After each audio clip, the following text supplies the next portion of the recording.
Dr. Leonti's a physical therapist, passionate about pelvic floor strengthening and preserving bladder control. So we are going to let her take it away, and she can maybe give us a little background in terms of why this is so near and dear to her heart. And I just want to thank everybody for taking the time to be here. All Yes, thank you, Dr. Malor. Yes, so like she said, I'm a physical therapist, and I also have my certification specialty in pelvic floor rehab. So I have a pelvic floor rehab certificate. We'll talk about what that means. I have a whole anatomy section here in my presentation. But basically, I like to catch people younger than 65. I like to catch them. I love to see women postpartum, new moms, to teach them about this education. My men, unfortunately, show up later in life once they have issues occurring. So it's just really near dear to my heart because everybody is pees. Everyone pees and poops, and so these muscles are super important. Sorry, I was just reading my screen. It's telling me, I'm letting you guys know I'm recording this session so that we can have it for later. So like I said, I'm gonna not read you guys slides. They're gonna be cueing me. It's a lot of information. At the end, I'll ask if you guys have questions. If I'm talking too fast, unmute yourself and just yell at me to slow down. I usually do this in my first session for anyone that comes in with bladder incontinence, and it's a lot of information, so I understand. So we'll go slow, we'll go through it. So we're gonna talk about, no, down, nope, what's happening? So let's just hit play, there we go, okay.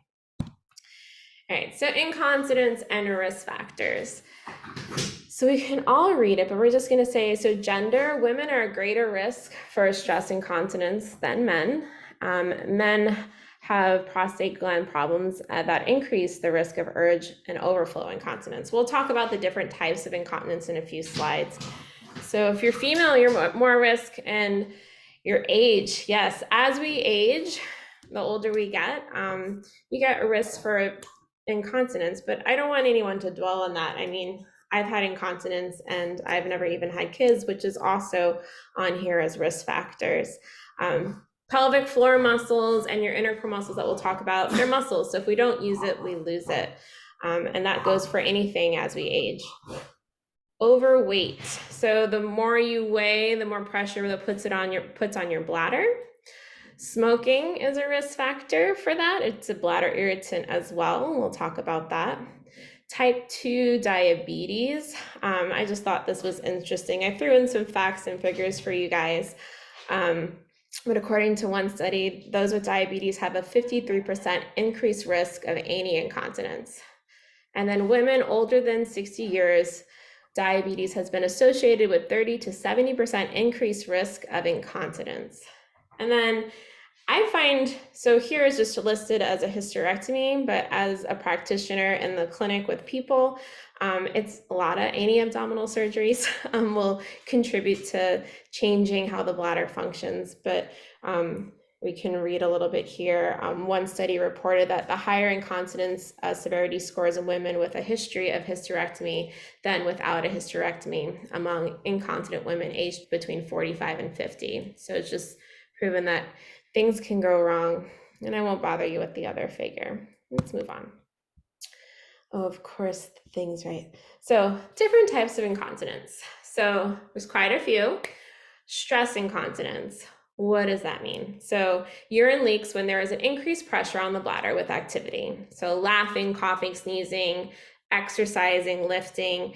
Basically, our core is a closed system, and anytime there's too much pressure above the bladder and the pelvic floor, it can cause some urine to leak out. So we call that stress incontinence because there's a stressor on the system and your strength of your pelvic floor can't withstand that. We'll talk about that in a few minutes, what pelvic floor is. I keep saying those words.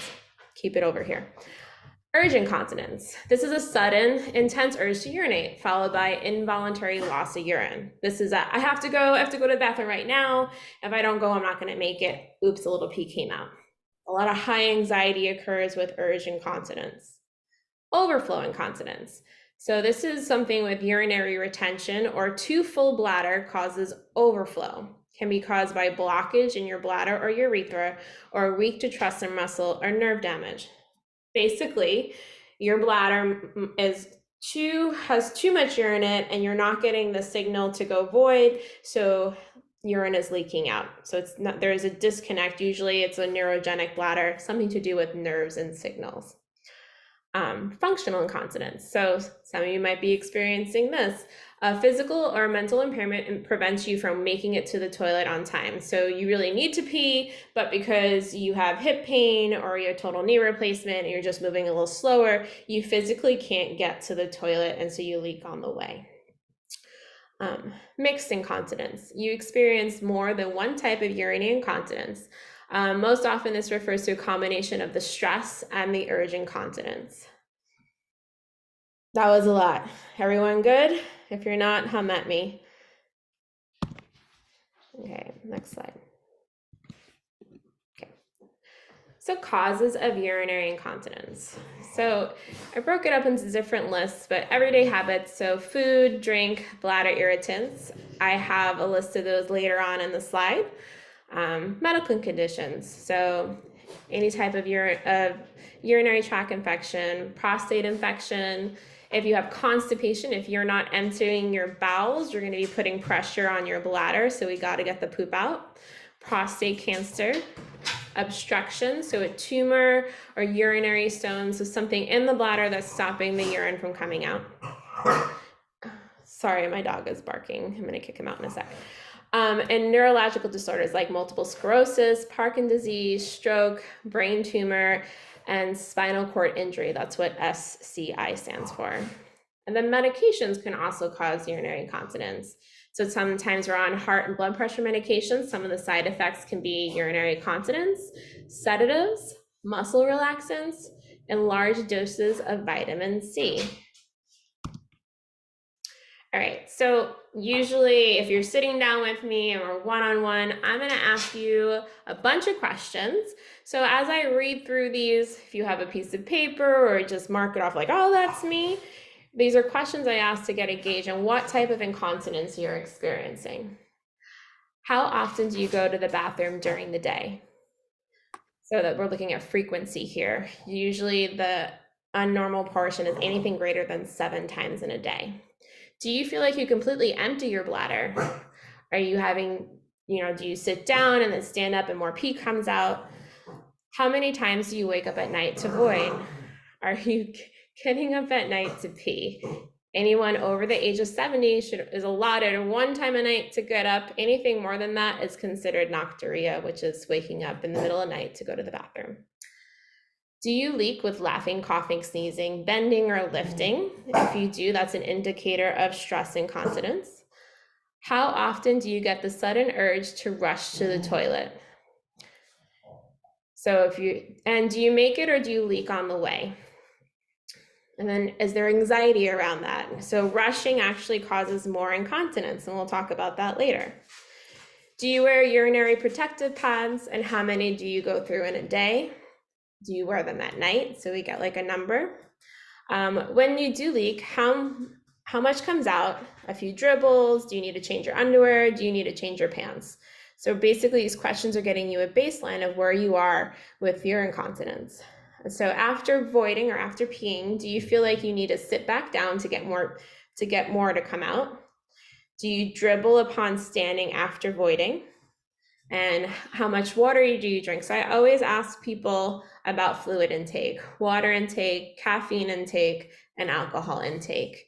And we'll talk about why later on, because some of the things we eat and drink are bladder irritants, which will cause our bladder to talk to us more frequently.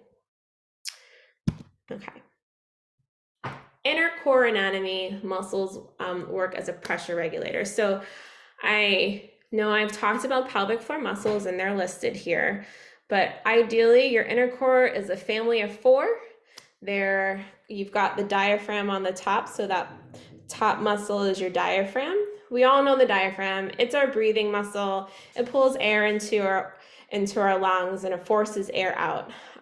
It is also a pressure regulator. So we are a closed system from our mouth to our anus, and our diaphragm is in the middle of our body, regulating the pressure in your abdomen. So when the pressure gets too big, and these are listed in exact order, diaphragm on top. If you look at the bottom, the pelvic floor is on the bottom. So the diaphragm is talking to these other muscles listed, telling them how to work based on pressure. So that muscle is super important in your diaphragm. We're going to call it the thoracic diaphragm.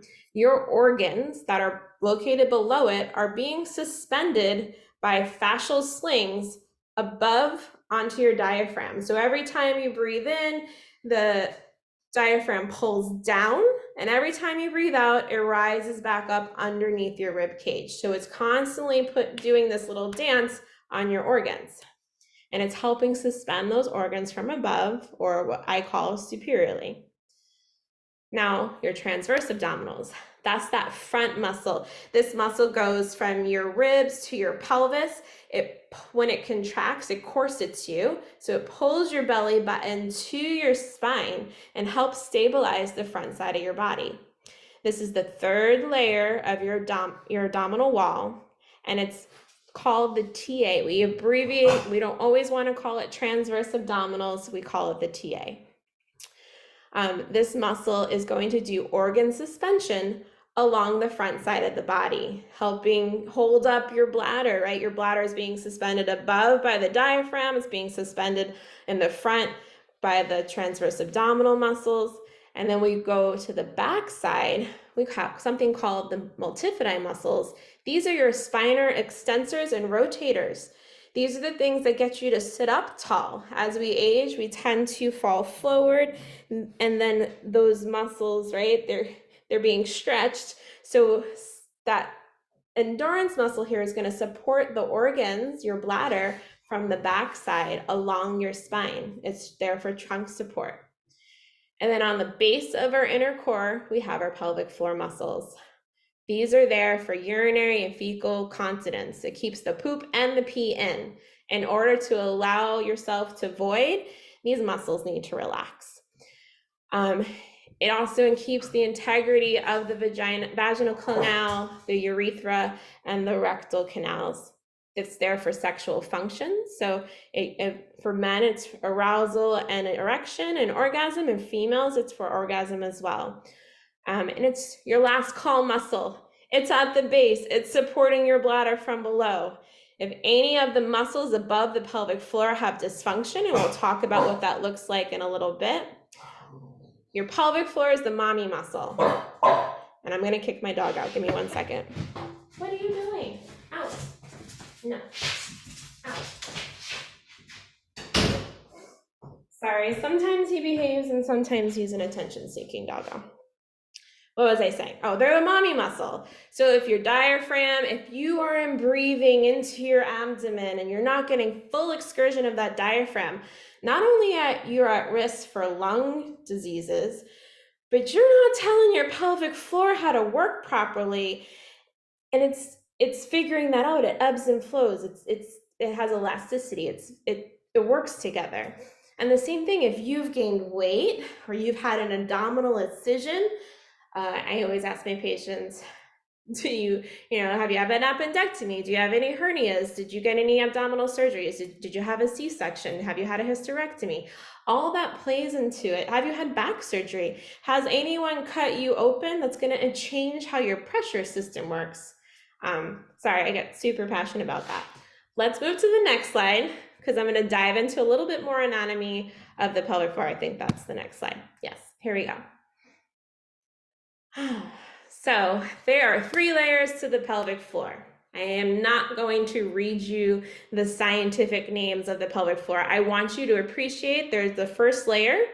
That is, if you look over at your picture, your cutaway, it's the superficial layer that's labeled. So I can't do pointing with this for some reason. Maybe if I escape, you can see my cursor now. Okay, so this is the first layer. We have the ischiocavernosus here. Oh, I lied. I'm going to tell you the names. The bulbocavernosus, the superficial transverse perineal muscle, That's all in the external anal sphincter right here. That's our first line of defense, people. It keeps these muscles are contracted all the time to keep the urethra and the rectum closed. So it's the first layer. The second layer, we go a little bit deeper. I think you can see some of them on this cutaway. Yes. I just tell people there's about 4 other muscles just to keep your urethra closed in the second layer. These muscles wrap around the canals and they keep them long and thin. So some women tell me, oh, I'm not having sex. So I'm like, yes, but things need to still come in and look out. If you still need a gynecologist to look in there and see if you get vaginal cancer, they still need to look at that. These muscles, when we go forward, can collapse down on each other. So that second layer not only is keeping the urethra compressed, but it's keeping the integrity of the canals so things can pass in and out, not in just the vaginal canal, but the rectal canal as well. So there's support structures, they're all connected together. And then we have this third layer. Some people may know them as the levator ani muscles. They're over here, yeah. So the pubococcygeus, the iliococcygeus, and the coccygeus muscle. This is the support layer. This is sitting right up and underneath your bladder, holding everything up and in. And so there's 3 layers, which means you could be short and tight in the first layer, restricted in the second layer, and have no muscle tone in the third layer, which means it just looks different. This is why I, as a clinician, do internal exams. I look and I feel and I grade the strength of these muscles when I do a pelvic exam with my patients. So we get a baseline. And what we're going to talk about with incontinence, we're not just going to assume that you have a lengthening issue. So I don't have a slide on this, but I go into it. Muscle fibers, when they contract, they sit at an optimal length. And when they contract, they shorten. And when they relax, they lengthen. Sometimes we can be incontinent because our muscles are too contracted. So I like to example of if you did a bicep curl and you bent your elbow, and then I said, bend your elbow more. And you're like, I can't, it's already bent. You have to unbend it, lengthen it, and then contract it again to bend it. So your pelvic floor muscles need to do the same thing. So for the action of their contraction is like an inverted rainbow. When they contract, it comes together and pulls up and in towards your head. And so depending on your layer, some muscles can be stuck in the shortened position, or you can be stuck too lengthened out. And when you contract, you don't get the full power. And so therefore you don't get the full strength of your pelvic floor muscles. That goes for any muscle in your body. We call that a length tension curve. And so I need to determine where you are so I can start you in a specific program. So if you're short and tight and you can't lengthen, if I gave you pelvic floor contractions, which are listed in this handout, and it makes you worse, stop. Because then you need to do lengthening practices and get the full range of motion of those muscles before you can do contraction strengthening. Anyway, to continue, I'm gonna hit play, talk to myself for a sec. Okay. So more anatomy, right? So different things you can look at. So this is the female. I like the picture over here where you can appreciate the rectum, the uterus, the vagina, and where the bladder is sitting right here. So we have the bladder. And so right here, where it says pelvic floor muscles, this little bottom piece is these pelvic floor muscles. They're up and under here. They're holding the bladder up along with the other things you have going on. You don't see your football field of length, the small intestines. So they're doing a lot of work. And so they need a lot of support of the inner core muscles that are working with it. I think I have a few more pictures. Yep, we have the male anatomy here to appreciate how their muscles are the same as female muscles. They're just external on the body versus into a vaginal canal. Instead, with the men, they also have a prostate. You can see that over here. You have the bladder, and the prostate sits right underneath the bladder. Their internal urethral sphincter is up here, and then the external one is a little bit down below. So Men, if you don't have your prostate, and I think I have a slide that has some of this. The reason why incontinence occurs because look, the urethra goes right through that prostate. So if you take away this mass, then you're solely relying on the pelvic floor. And if you haven't done your pelvic floor exercises and the tissue is weaker around the urethra, you're going to have some urinary incontinence. And we can work on that. All right. Dysfunctional inner core, the symptoms. So we talked about the diaphragm. It's up and under here, underneath your rib cage. So I look at poor rib mobility with breathing pattern. So right here, if you look at the thoracic area, here are your ribs, and there's an angle drawn here. So when I look at the patient, if your ribs have a greater than 90-degree angle, then you're not getting the full use of your diaphragm and your upper core, which we'll talk about in a second. So we look at this rib angle. It tells me a lot as a clinician about how well you're breathing and how well you're moving your rib cage. So I notice a lot of my elderly patients are not doing good rib mobility. So there's a lot of breathing when it comes to bladder training. Then I look at the rectus abdominals because I'm looking for a rectus abdominis diastasis recti. That is a mouthful. That is this bottom picture here. So our rectus abdominals are a six-pack muscle. We all know those. We see them in commercials, people doing a lot of crunches for abs. So that's this muscle right here. And if you notice, in the midline where your belly button is something called the linea alba. That's where the muscle's connecting. When you have a diastasis recti, all that means is this muscle over here has pulled away from the midline, from that linea alba, and now you have a functional hernia. So if you ever see coning, you lift your head again out of bed and there's this weird thing poking out your abdomen, you're blowing pressure out of your abdomen because your rectus abdominal muscles are not anchored where they're supposed to be. So I screen this on every patient, especially if you're coming to me for incontinence, but also for balance, because if your core is not where it needs to be, we need to work on it. So there's a self-exam you can do where you take your fingers and you were laying down and you place them at your belly button, 1 inch above your belly button and 1 inch below. When your fingers are sunk in there, if you lift your head, if your fingers don't get pushed out and you can feel a hole, then it's positive for a diastasis recti. Then another symptom is lower back pain. So when you go to bend down and lift up to check that, we look at range of motion. So I usually ask my patients, can they bend forward and touch their knees? Do they have pain with that? We side bend, we rotate, and we do a back bend. And that's because if your core muscles in the front are not stabilizing, your back muscles are going to do too much work. So you present that way as well with some back pain. Okay, hip play. Okay. All right. Then the pelvic floor can be dysfunctional in itself. Sorry for my men that are on here. You're going to get a little lessons for some of the women and their issues too. This picture over here, I'll explain in a moment.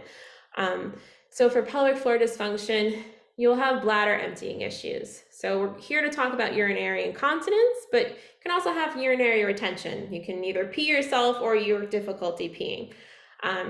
You can have bowel emptying dysfunction. So you can get some fecal incontinence as well, and or constipation. Notice how it's one swing to the other. We want good balance in the middle. Some people will be like, well, sometimes I'm constipated and other days I'm pooping a lot. So we want to always make it, it's best to poop more than once a day. We want to get the toxins out. You can have pelvic pain. Then there's pelvic organ prolapse, which is the images I set aside over here, because this really does play a factor in our female incontinence that we see. So I know it's a small image. I don't think I can make it any bigger, but bear with me. The yellow is the bladder, the pink is the uterus and the vaginal canal, and the dark gray color is your bowel. So this is what normal looks like. The bladder's over here, the uterus is over here and the bowel is over here. So now a bladder prolapse cystocele is when the bladder drops down and puts pressure on the pink vaginal canal. So people go, oh, my organs are falling out. Not technically, hopefully, like not out of what you're seeing or feeling is actually the pelvic floor muscles, that second layer and third layer rolling down into the canal because the bladder is putting pressure on that anterior canal. So if you were laying down, it would be the top wall falling inward. And I would check that. That might cause some issues with your urethra and cause some incontinence. Actually, stress incontinence is related to cystocele because you're putting pressure on the urethra. It is also with another one that's down here. So then we have the back passage prolapse or the rectocele. The rectum is pushing onto the back side of the wall of the pelvic floor and it's rolling into the vaginal canal. And so you're just destroying the support system as the urethra comes through. And then we have here the uterine prolapse. So that whole uterus drops into the canal. So the walls from the top are dropping in and you can actually feel the cervix dropping in. And this is anatomy after hysterectomy. So it just depends on what hysterectomy that you've had, but if you've removed certain things, I don't know why it hasn't removed usually keeps your cervix for that. And then a vaginal vault prolapse, that's when the whole uterus drops into the vaginal canal. And sometimes it takes the bladder with it. So yeah, scary stuff. Sorry, guys. And then moving on from all the things that can go wrong, but when the bladder drops down, it will increase. So for the cystocele, it will increase your risk of having stress incontinence because you're taking away the support of the urethra because the whole upper portion of it is dropping. And so it's a tension situation. Other symptoms that you can have is sexual dysfunction. So you can have pain with penetration. It hurts when you go to the gynecologist. It hurts with a rectal exam if you're a male. Let's be honest, most of that's not comfortable. Painful with orgasm, whether that's with or without penetration. You can have erectile dysfunction or just changes in the strength of your orgasm. So the pelvic floor does a lot. That's why it has a lot of things that can go wrong. And honestly, right, when you start peeing in your pants, it's really noticeable when it's dysfunctional. Okay. Let's talk about some things that we can control. So bladder health. So there's a lot we can do for people with incontinence, and it's a lot of information. That's why you should have received this presentation along with some handouts. So emptying the bladder regularly is part of a healthy kidney function. Paula, Yes. I'm gonna send it after the fact. I didn't do it ahead of time, so I'll let everybody know at the end where you can get it. Perfect. Yeah, so you don't have to take notes, guys. It's going to be supplied to you, and I know I'm saying a lot, so it's a lot to process. So anyway, you need to empty your bladder regularly for healthy kidney function. And we're going to go over what that looks like in a few slides. Regulating urination requires adequate and consistent hydration, properly functioning pelvic floor, and good toileting habits. So we're going to go over that. Hydration, how to get your pelvic floor functioning properly, and what are good toileting habits. Three of the most common bladder problems are urinary urgency, frequency. So you can be urgent and you can have frequency, and then you can have incontinence. So they kind of go hand in hand. We're talking about the incontinence portion of that, but if you have urgency and that's sending you rushing to the toilet, I do work with patients with that as well. And then frequency, if you're just peeing all day long, plotting out your day based on where the toilet is, let's work on that because it's a big impact on your quality of life. And then all the stuff we just talked about incontinence and leaking. Yeah, we don't want any of this dysfunction. And then in order to optimize bladder function, it's important to understand what is considered normal for the urinary system. That is what we're going to go over in the next slide. So bladder norms. I'm going to summarize this slide and be a little animated with it. So there are 3 phases of a healthy bladder function. You have your storing phase, which is up in the top, number 1. And so the bladder is filling, and the muscle of the bladder is called the detrusor muscle. This is a muscle, it's controlled by nerves. When it relaxes, it allows the filling of the bladder. Now, what is your bladder filling with? I just like to say, guys, if you drink water, it doesn't automatically go to your bladder. It takes 4 to 6 hours to digest the water. The water needs to go to all your organs. It needs to go to your fingers and your toes and your brain. So although it might stimulate digestion, what might make you feel like you have to pee, the water is then collecting toxins. So what's actually going into your bladder is toxins from your kidneys. Everything that's being filtered out is filling your bladder, and the water in your system is going to dilute your bladder. We're going to talk more about that, but I just figured as it's filling to understand what is it filling with. The pelvic floor muscles are semi-contracted to prevent leakage. So you have your detrusor muscle relaxing in your pelvic floor. That urethral sphincter should be contracted to make sure that pee is not coming out. That's stage 1, the filling. Then we have transition. So the bladder stretches as it fills, which sends several signals to the brain. The first signal is your first sensation to void. As you see in 2A, the bladder is not full. It's only 40% full, 5 to 7 ounces of fluid. The bladder initially stretches to accommodate urine, and the sphincters reflexively keep the urethra closed. So if you're peeing on that first signal, let's talk about those people. You're not letting your muscles stretch, and your muscles, they're lazy.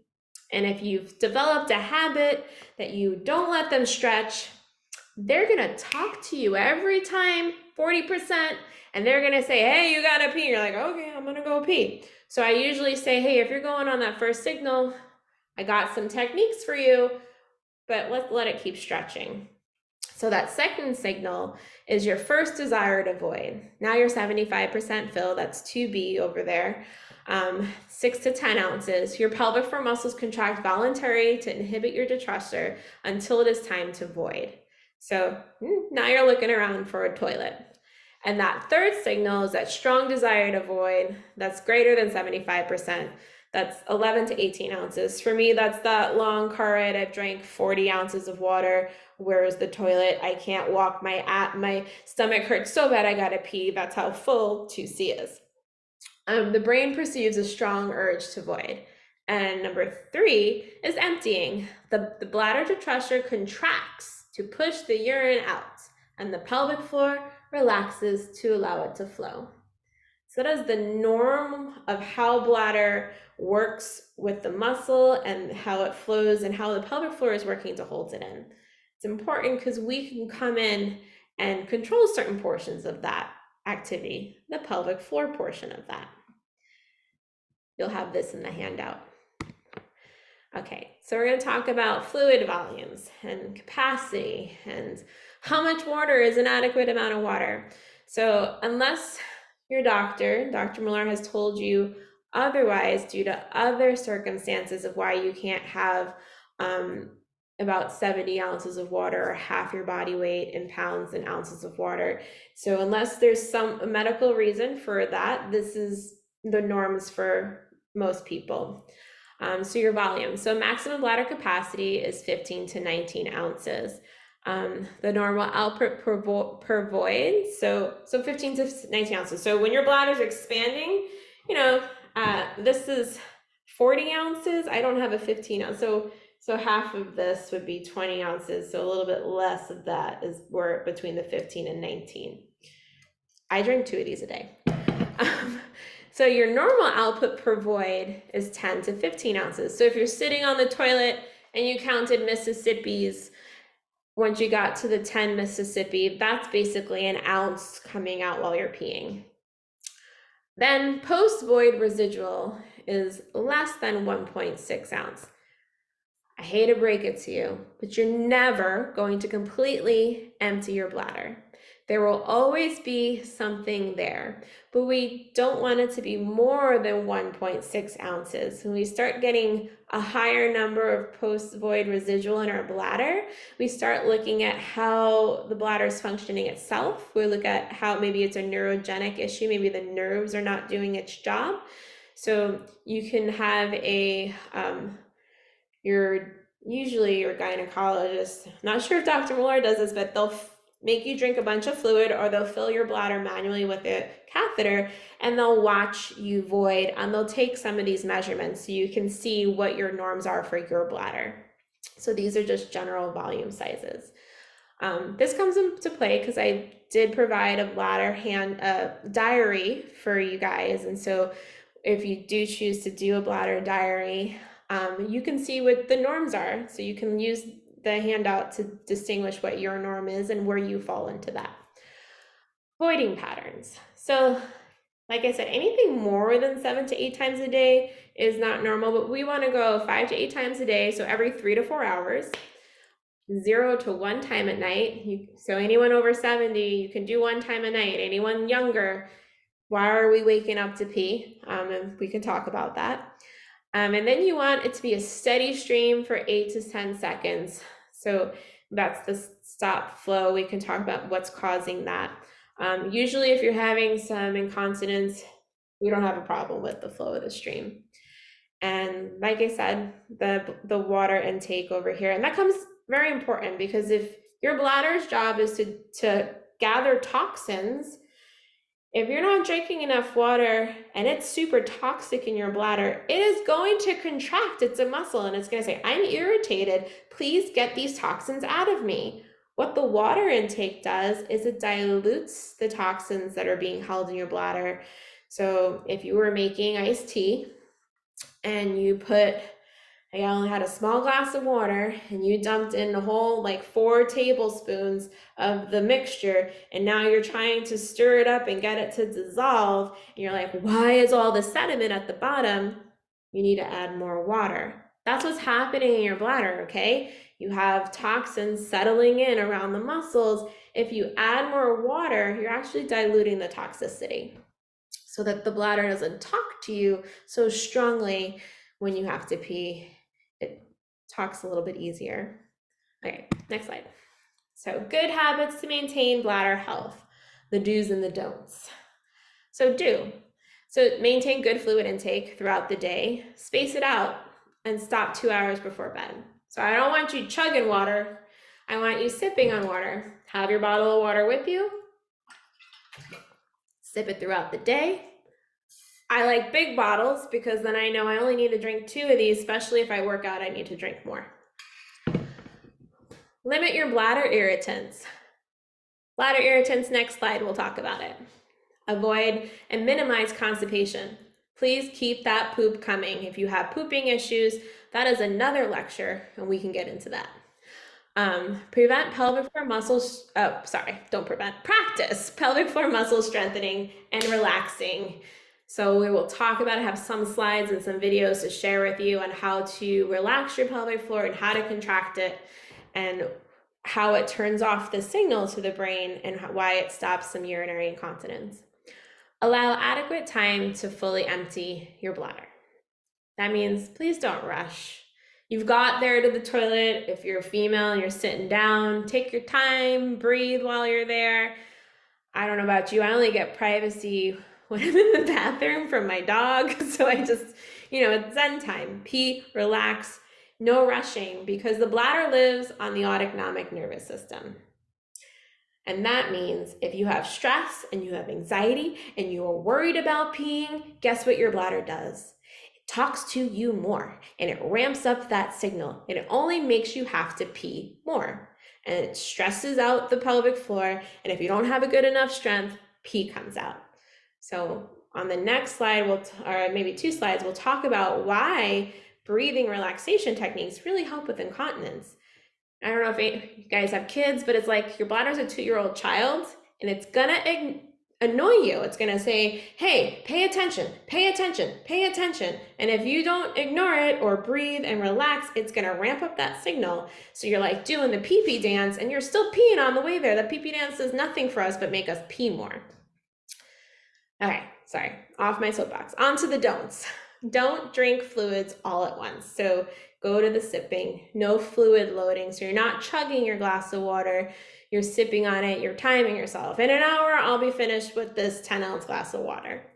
Avoid consistently ignoring the urge to urinate for more than 4 hours. Yes. So like, don't overflow your bladder. If it's been 4 hours, go pee. Go relax and pee, let it come out.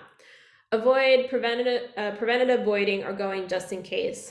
So this is for urgency. We're not here to talk about that, but if you, your mom said we're gonna get in the car when you were little, you gotta go just in case. That's training your bladder to go more frequently, and we don't want to do this. We want to go every 3 to 4 hours, and we want it to be a natural signal. Avoid hovering over the toilet. I know people, if you're out at a restaurant and it doesn't look good, but like put some tissue paper down, you know, it's not good for the pelvic floor. You need to relax it, and avoid rushing and straining to empty your bladder. All right, bladder irritants, things that are gonna cause you to feel like you gotta pee, even though you don't. We got, most people are irritated with caffeine, tea. Caffeine covers the coffee, the caffeinated soda, the carbonated beverages, alcohol, medicines with caffeine in it. My favorite, chocolate, smoking. Those are your common bladder irritants. Then we have some that are irritating for some people. So milk products, that includes cheese, aspartame, so artificial sweeteners, citrus juices and fruits. So your orange juices, your tomato and tomato-based products. I'm Italian, so it's hard. I love tomatoes. Spicy foods, and then any sweetener, sugar, honey, corn syrup. So these are just things to keep in mind. And when you do get your bladder diary, as on there, you will be asked to record, you know, food and drinks so that you can relate how many times you go to the bathroom. Is it something that you ate? Okay, so to the nitty-gritty of what some people might think of when they think of pelvic floor rehab specialists and how we train your bladder.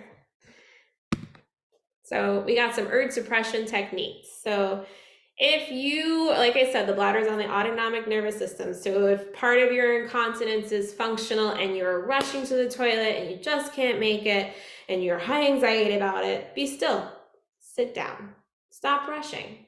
You want to calm your nervous system. Quick flicks. I have a slide on this, but this is contracting and relaxing your pelvic floor muscles voluntarily 3 to 5 times in a row. This sends a signal from the pelvic floor to the bladder to relax the detrusor muscle. Remember, the detrusor muscle is going to be contracting, telling you have to pee. The pelvic floor, if you can contract that, it'll turn off that signal. So we'll go over quick flicks, and I have a video on it. Deep breathing.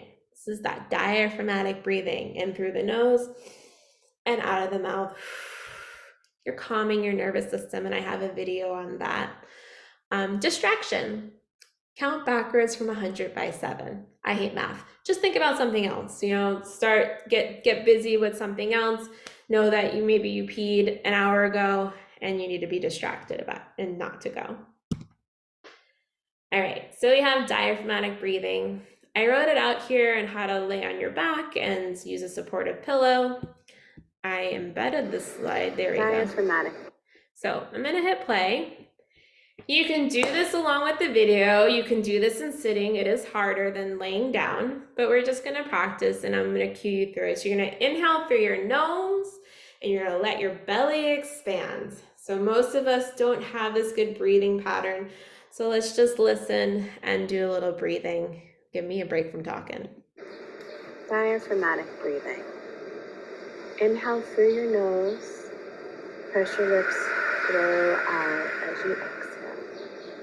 Inhale, let the belly rise. Exhale through pursed lips, let the belly fall. Inhale, let the belly rise. Exhale, let the belly fall. Inhale, gently belly rise.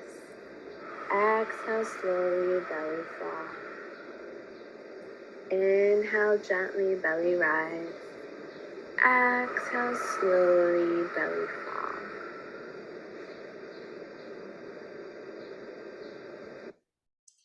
Okay, I feel more relaxed now listening to that.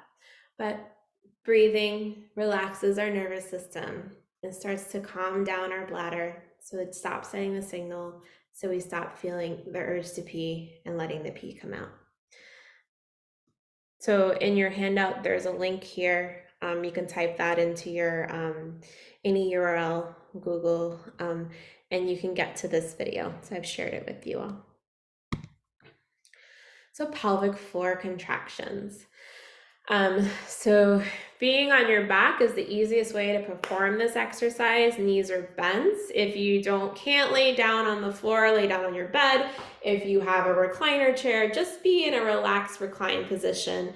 And it's going to build on to your breathing pattern. So the same way you're inhaling through your nose, letting your belly expand. And I'm going to explain that the pelvic floor slightly bulges down to your feet a little bit. It's not a big movement, I'm talking just a little bit, as you inhale. So what's happening here is we're going to coordinate your diaphragm, your breathing muscle, with your pelvic diaphragm, your pelvic floor. They need to move together. As your diaphragm goes down, the pelvic floor ebbs and flows with this pattern. So a lot of my patients are really good contractions as they hold their breath. So these muscles are around your urethra and your rectum. So sitting there, give me a little squeeze around your rectum. Now, if you squeezed and you jumped up off your chair, that's your glute muscles. Relax those. Think about a hammock going from your rectum up to the front side of your pelvis. For men, it's rectum around the testicles, base of penis, up to the shaft. For women, it's rectum, vagina, right up to your urethra. So that little hammock sitting between the booty, I want you to just gently squeeze it and let it go. And if nothing's happening, that's cool. We can talk about it one-on-one. So when I play this video, you're just going to follow along with the inhale, and on the exhale, you can give a little squeeze around your rectum, around your vagina, around. For men, lift the testicles, you're trying to lift up. For women, you're trying to draw your pelvic floor together from your pubic bone into your rectum. That's a lot. So those are your visualization cues here. Female, lift vagina towards the upward towards the head, and male, lift testicles upward with the penis lift. So not using your hands, people, we're using muscles. I'm going to hit play on this video so you can just listen to how I Pelvic floor cue it. contractions. Using the rhythm of your breath. You're going to slowly inhale through your nose. And exhale, contract and squeeze and lift your pelvic floor inward. Inhale, release. Exhale, contract. Inhale, release. Exhale, contract. Inhale, release. Exhale, contract. Take a 30-second rest here. Just breathing and resting. We're going to do one more set. Inhale, prepare. Exhale, contract. Inhale, prepare. Exhale, contract. Inhale, prepare. Exhale, contract. Inhale, prepare. Exhale, thinking about curling and lifting your pelvic floor inward towards your head. Inhale, release. Exhale, thinking about curling your pelvic floor inward towards your head. And rest. And just breathe into the nose and out of the mouth, taking a break. Good job. That was 2 sets of pelvic floor contractions, using your breath to help you assist. You guys are hearing the audio, right? You would tell me if you weren't. Okay. All right, so we went over those pelvic floor contractions. All right, now we have the quick flicks. So it's the same thing, but instead of using your breath, so that's one way to contract the pelvic floor voluntarily. This is the completely other way. So kind of forget what we just did. Now we're going to focus on squeezing the pelvic floor muscles and quickly letting them go, like you're dribbling a basketball, or you're picking them up and you're putting them down, like you're up, down, contract and relax. Usually I don't teach this on the first day because just connecting the brain to the pelvic floor can be an entire session. But this is the quick flick that we talked about urge suppression technique to get continence of the bladder. This is the rapid contraction. I'm not sure what I say as audio here, so let's give a little listen. So when you're doing this one, you're just breathing normal. You're not holding your breath. You're just thinking about tiny little squeeze of the rectum, release, a little squeeze and release. Pelvic floor contractions, quick flicks. We're going to do 5 reps, take a 30-second rest, and we're going to do 5 sets. So I want you to imagine you're gently drawing your front part of your pubic bone and you're flicking it towards your rectum. So these are little quick contractions. You're going to contract, quickly release, contract, quickly release, contract, quickly release, contract, release, contract, release. That's going to be the pace of them. So when you're ready, you're going to give me 5.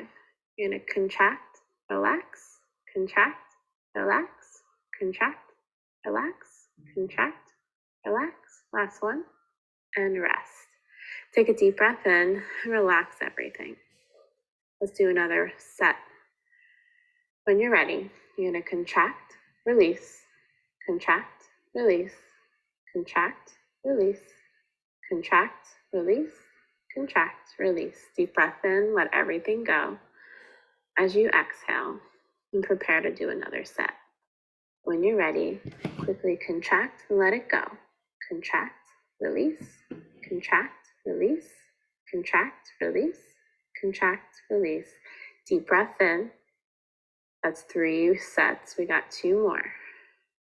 When you're ready, you're going to do 5 more reps.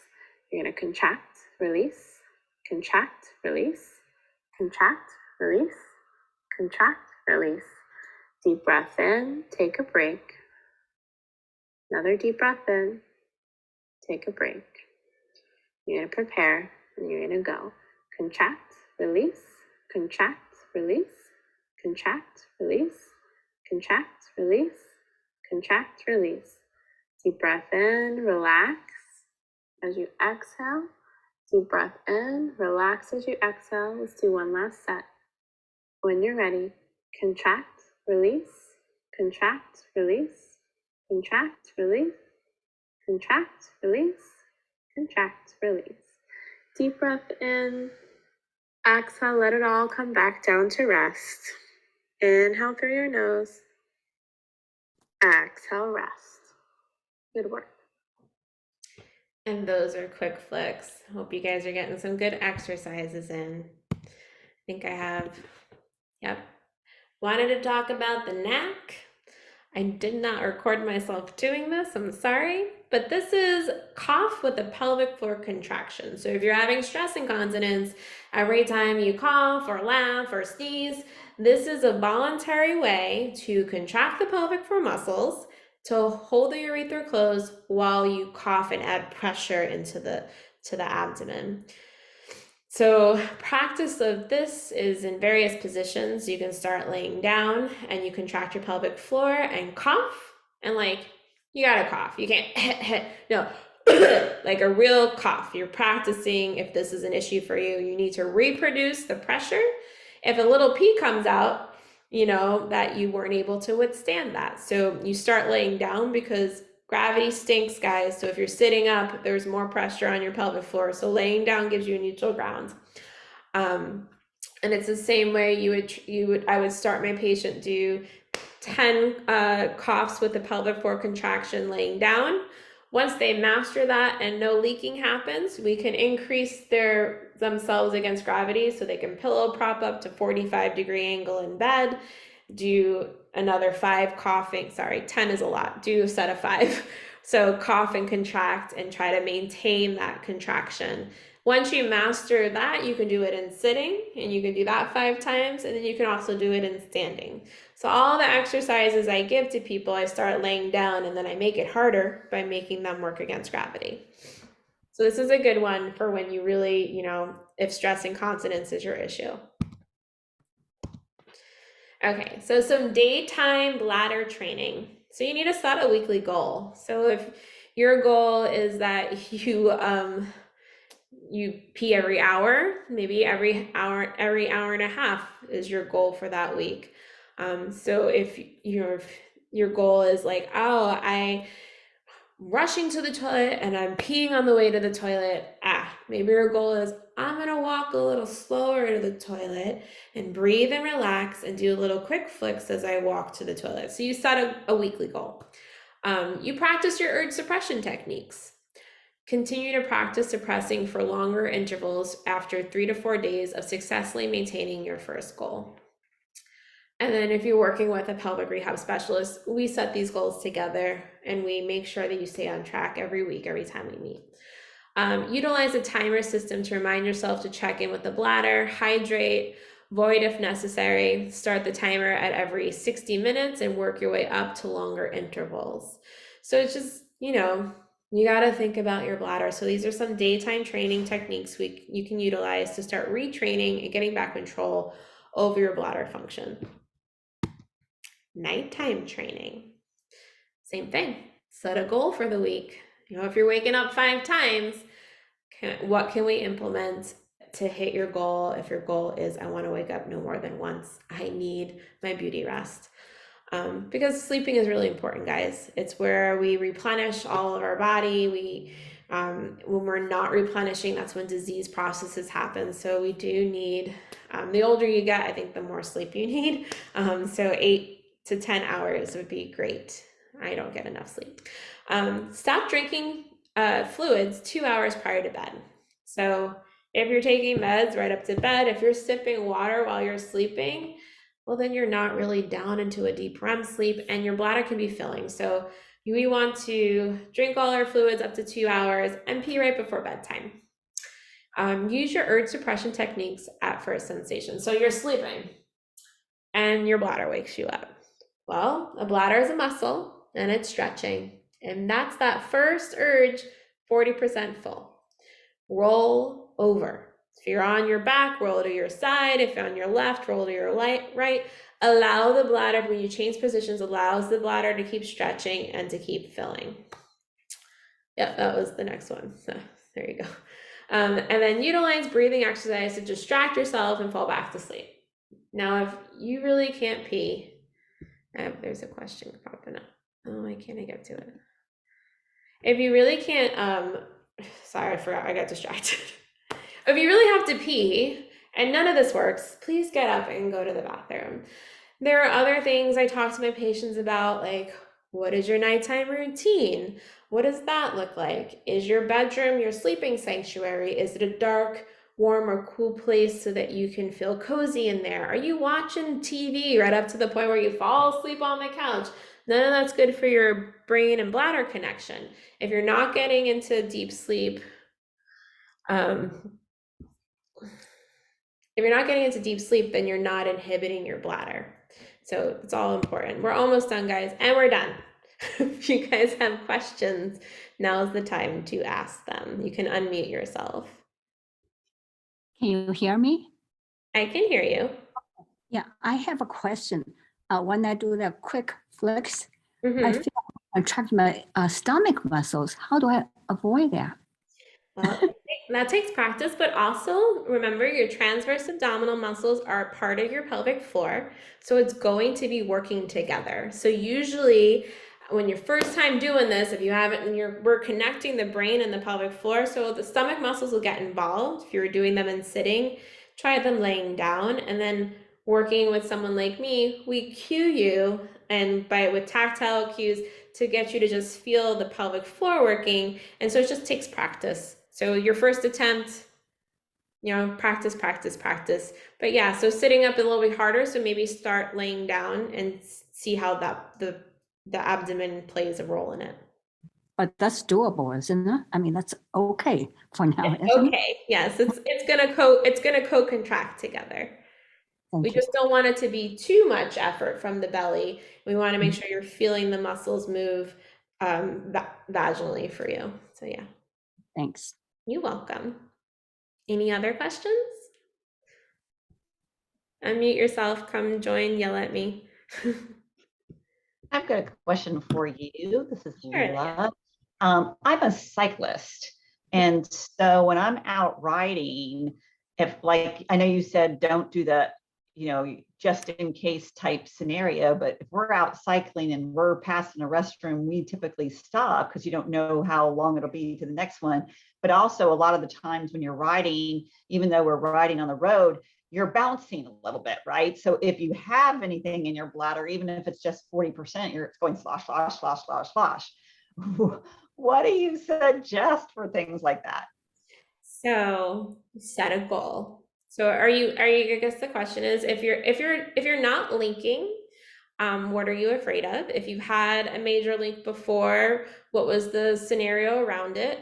I drink the 40-ounce bottles all day long, and I just worked out and I was chugging water while I was running on the treadmill, and I didn't have any issues, right? I didn't run to the bathroom. I didn't even pee when I got home. I just, I took a shower and I came and sat down. So if your goal is, I don't want to have to pee every time we stop, but I'm not sure how long you're cycling for. So it's a very, is it a 30-minute ride? Is it an hour? Are you there for 4 hours? How long? It varies. Probably a short ride is 2.5 hours. A long ride can be you're out all day for 5 or 6 hours. Well, then, yeah, go pee. That's a different scenario. Like, if you're on a long ride and you know that there's the toilet here, this is for if you're like the just in case voiding, like if you're out and about, you've been out for 30 minutes, you just peed, oh, there's a toilet, I'm gonna go just in case. Yeah, but if you're on an extensive and you're doing vigorous activity and you're drinking while you're going, if you have stress incontinence, then there's other things we can talk about with that. But if, I wouldn't think don't worry too much about it. If you're on a long ride and that's the only bathroom for the next like hour and a half to 2 hours, and if you've been drinking a lot of water, go pee. But I feel like that's a very specific, it's okay, is what I'm saying. It's circumstantial. Does that help you with that? Yeah, thank you. Okay, you're welcome.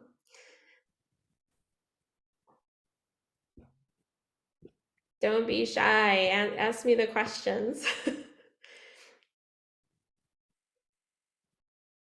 This is Dr. Miller. This is so helpful even for me, Dr. Leonti. It's great to have those visuals, to be able to visualize. I love using visuals for my patients, and I love to be able to see what you're doing when you're doing it. A nurse practitioner gave me a Kegel visual that I really loved, where she described grabbing a marble, an imaginary marble on the chair, and kind of, holding it in place with the rectum, and then imagining a zipper that goes from the rectum to the urethra, and then you unzip it, and then you let go of this marble. And just the hilarity of it is a good way to kind of, so it works for me, and some of my patients have appreciated that. But I love the visuals. I think those are super helpful to understand. If anybody has to leave, I will send you Dr. Leonti's presentation and handouts by request. I just don't have a good way, to send it out mass, because otherwise my 20-year-olds who are in my practice are going to think I'm weirdo sending them these handouts. So if you are interested, please just shoot me an email, and I'll send it over to you. You gotta get them at 20 though. It's not weird. They should teach this basic anatomy to us in grade school. And that's very, very, very true. Yeah, very true. Sorry. Thank you very much. Good night. Good night. Thank you. Yeah, so if no one else has any more questions, we can wrap up and call it a good evening. Real quick question. This is Mary Allison Cook. Do you recommend that people should do like Pilates to strengthen their core, or does that make it worse if you're starting with incontinence problems? Honestly, it's based on patient by patient. What I can say to you is I am a Pilates instructor, and so I make sure my patients know how to activate their inner core, and depends on the Pilates. Are you talking reformer? Are you talking mat? So Pilates is great. I like, to get a better understanding of what you're contracting, to do like a one-on-one with someone to make sure you're doing it right, and then transition to a Pilates class. That's how I worked it. I mean, I worked in a clinic where we had reformers. I have one here. So when patients come to my house, I'll get them on their reformer, which is a Pilates exercise equipment. And it really depends, because some people are hearing the cues like draw the marble up and in, or I say draw your pelvic floor up towards your diaphragm or towards your head. So Pilates is a great instrument. It's just making sure that you are in the right class with the right instructor and that you're getting the right feedback that you need to be successful in your training. Okay, thank you. You're welcome.